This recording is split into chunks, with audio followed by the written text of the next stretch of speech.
મર્યાદા અને વિવેક આપણું આભૂષણ છે. કથાઓ શેના માટે છે? આ જ કથા હું તમને અહીંયા બેસીને જે સંભળાવી રહ્યો છું, એ જ કથા તમે રામાયણ જી ખોલીને તમારા ઘરે વાંચો તો કથા સમજાય જ. કેમ ન સમજાય? સમજાય જ. પરંતુ આપણે 9 દિવસીય કથાના મંડાણ કરીએ, આટલા મોટા ખર્ચ કરીએ, આટલા મોટા મંડપો બાંધીએ, આટલા મોટા રસોડા ચલાવીએ, એનું કારણ શું? કે એકલા કદાચ કથા વાંચીએ તો એકની અંદર જ વિવેક આવે, પણ સમૂહમાં બેસીએ તો સમૂહમાં વિવેક પ્રગટ થાય.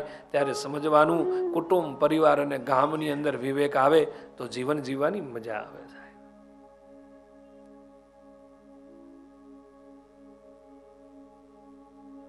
અહીંયા બધાની અંદર વિવેકનું દર્શન થઈ રહ્યું છે. અને રામચરિત્ર માનસમાં તો એમ કહ્યું છે કે વિવેક ક્યાંથી પ્રગટે? દુકાને લેવા જાવ તો મળે નહીં, કિલો આપો ભાઈ, તો પૈસા વાળા પેલા ખરીદી લે ને આપણા ઝૂંપડા વાળાના હાથમાં કઈ આવવા જ ના દે. પણ બાપુ, પૈસાથી વિવેક ન મળે, પૈસાથી શીલ ન મળે, પૈસા ખર્ચવાથી મર્યાદા ના આવે. કોઈ એમ કે હું તમને કરોડો રૂપિયા આપું, મારી અંદર મર્યાદા આવી જાય, એવું બને? મર્યાદા તો અંદરથી ઉગે સાહેબ, અંદરથી ઉગે. દાતારી અંદરથી ઉગે, વીરતા અંદરથી ઉગે. અમુક વસ્તુ અંદરથી આવે. આપણા સાહિત્યકારો એમ કે ટાઢિયો તાવ છે ને, એ અંદરથી આવે છે. ધીંગાણા થાય એટલે દરબારના કે રાજપૂતના દીકરાઓને શીખવાડવું ના પડે કે આમાં પડાય, કારણ કે અંદરથી જ હોય, એ અંદરથી હોય. ગાયની રક્ષણ કરવા માટે ક્ષત્રિયના દીકરાને શીખવાડવું ના પડે. વેદ મંત્રોના ઘોષ કરવા માટે ભૂદેવાના દીકરા, વિપ્ર બ્રાહ્મણોના દીકરાને શીખવાડવું ના પડે.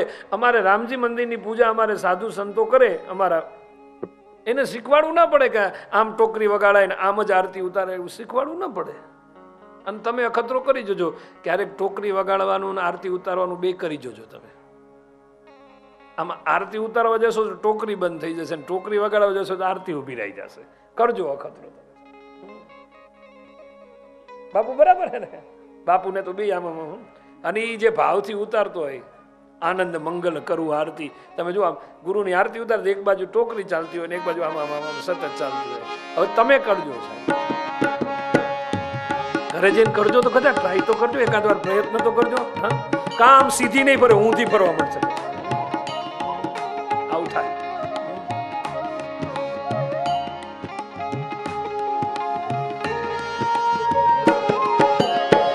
પ્રેમ કરી મંદિર પધરાવો, પ્રેમ કરીને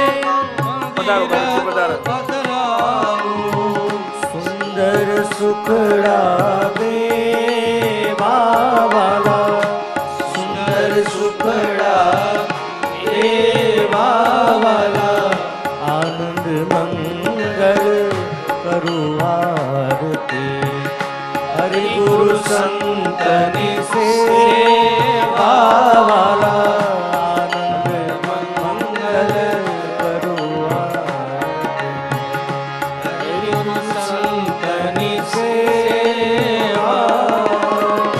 જેને આંગણ તુલસીનો ક્યારો, જેને આંગણ તુલસીનો ક્યારો, જેને આંગણ તુલસીનો ક્યારો, જેને આંગણ તુલસીનો ક્યારો, સારી ગામની સેવા વાલા, સારી ગામની સેવા વાલા, 68 તીરથ સંતોના ચરણે, 68 તીરથ સંતોના ચરણે, ગંગા યમુના રે વાલા, ગંગા યમુના રે વાલા, આનંદ મંગલ કરો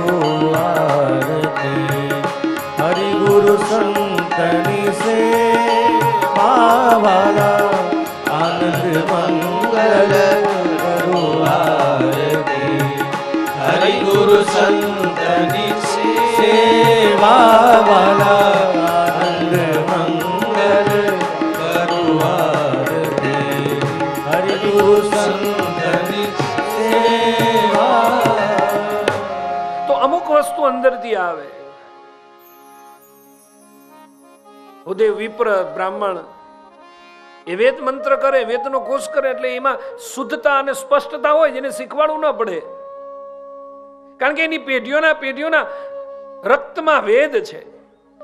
એટલે બ્રાહ્મણનો દીકરો વેદનો ઘોષ કરે એટલે એમાં બ્રહ્મત્વ પ્રગટે છે. ચારણનો દીકરો દુઆ છંદ ગાય એટલે પછી એમાં કઈ પહોંચે જ નહીં, એ વિશેષ હોય છે. એની ઝલક એ કઈક અલગ હોય. સાધુનો દીકરો રામજી મંદિરમાં, હનુમાનજીના મંદિરમાં એ આરતી ઉતારે ત્યારે એની રોનક કઈક અલગ હોય. બારોટના દીકરાઓ ચોપડા ખોલે એટલે પછી એમ લાગે કે સાક્ષાત 4 વેદ ખુલ્યા છે મારા બાપ. આપણે સવારથી સાંજ સુધી એક ચોપડો ના હાચવી શકવી, આપણી 71 પેઢીઓના બધા નામ આપી દઈ, હાચવી નાખે છે. એ એનું લક્ષણ છે. એમ ક્ષત્રિય દરબારપણું, એ એક રાજપૂતપણું, એના હાથમાં જયારે શસ્ત્ર આવે ત્યારે આમ લાગે કે એની ખુમારીમાં હોય છે.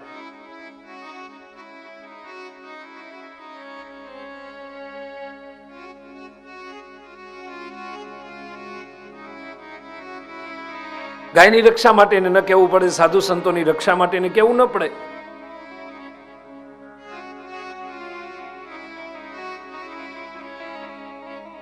એનો સ્વભાવ એમ થોડો કડક હોય. એમ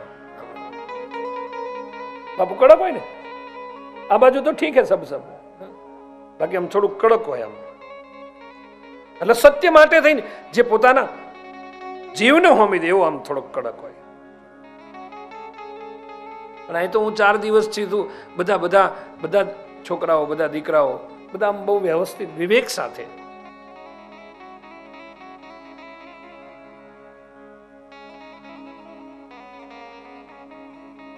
અને સાધુની સાધુતા છે ને એ પણ અંદરથી આવે છે. યાદ રાખજો. આ મહાપુરુષની સાધુતા, આ ભજનાનંદી પુરુષની સાધુતા આપણે બનવું છે. રામ લખન બાપુ પણ આપણે કાંઈ બની શકીએ નહીં સાહેબ.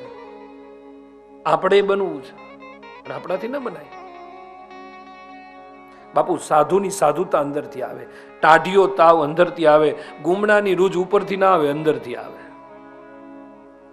ગુમડાની રૂજ છે ઉપરથી ના આવે, અંદરથી આવે. દાતારી છે એ કઈ આમ દેખાડવાની વસ્તુ નહીં, અંદરથી પ્રગટ થાય. દાતારી સુરવીરતા અંદરથી પ્રગટ થાય.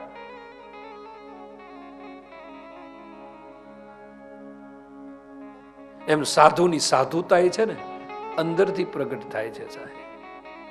બાકી એની પાસે કઈ હોય જ નહીં. કઈ આ બાવલિયાની પાસે છે શું સાહેબ? કાનજીભાઈ શું છે આની પાસે? બાવલિયા પાસે કઈ નથી. 120 ની સ્પીડમાં જો વાવાઝોડું આવે ને તો ઝૂંપડીના પતરા ઉડી જાય એમ છે. ઝૂંપડીમાં રે, પતરામાં રે મારા બાવલે, પતરામાં રે.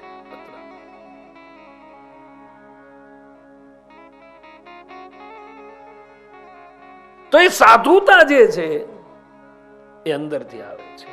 એમ વિવેક પણ છે ને અંદરથી આવે છે. વિવેક આમ આપણે કોકને સારું બતાવવા માટે ઘડીક આમ પગ વાળીને આમ અદફ વાળીને બેસી જેવી એ બરાબર છે સાહેબ, એ બરાબર છે. એ થોડીક વાર હાલે, 5 મિનિટ 10 મિનિટ. હા ઘણા નથી લોકો નીકળ્યા તરવારો લઈ લઈને નીકળતા, એ ખાલી થોડીક વાર હાલે ભાઈ. બાકી ઘરે એ થોડીક વાર જ હાલે બાપુ દીદી સાહેબ. રાજપૂતનો દીકરો હોય એને કેવું એની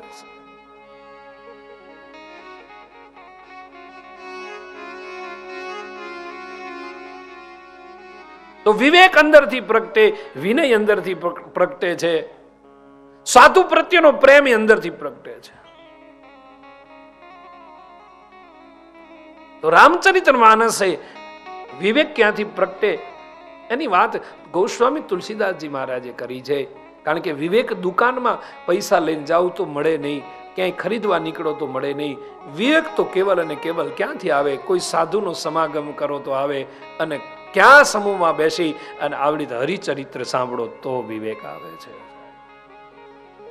બાકી તમે ઘરે જઈને વિચારો, તમને 4 કલાક કોઈ આવડી એક ખુરશીમાં કે એક સોફામાં આવડી એક ગાડલા ઉપર બેસાડી દે, તમે બેસો ખરા? આવડી ચૂપચાપ બેસો ખરા? શરીર બેસે તો મન ના બેસે, ને મન બેસે તો શરીર ના બેસે, બંને બેસે તો કોઈક બીજા ત્રીજા ના બેહવા દે આપણને. સાહેબ,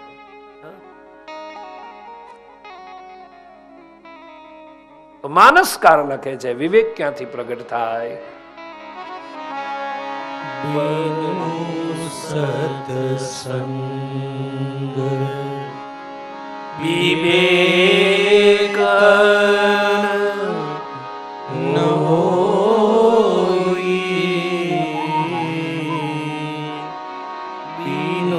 સત્સંગ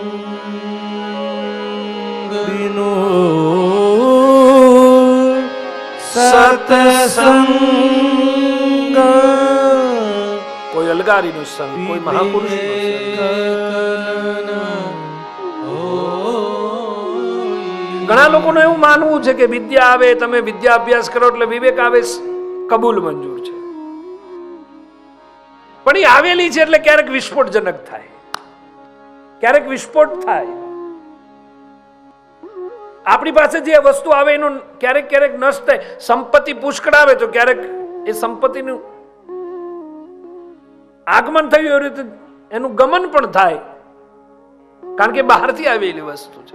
પણ અંદરથી આપણે ત્યાં કહેવત છે, ઉગે ને કોઈ ન પૂગે. સાહેબ, ઉગેલી વસ્તુ વિવેક ઉગે છે. વિવેક આવતો નથી, વિવેક ઉગે છે, માણસના અંદરથી ઉગે છે. પણ કેવી રીતે ઉગે? કોઈ સંતનો સમાગમ, કોઈ મહાપુરુષનો સમાગમ, બીનું સત્સંગ. જ્યાં સુધી સત્સંગ નહીં થાય, કોઈ અલગારીનો મહાપુરુષનો ભેટો નહીં થાય. એક બારવટીયો આમ જેસલ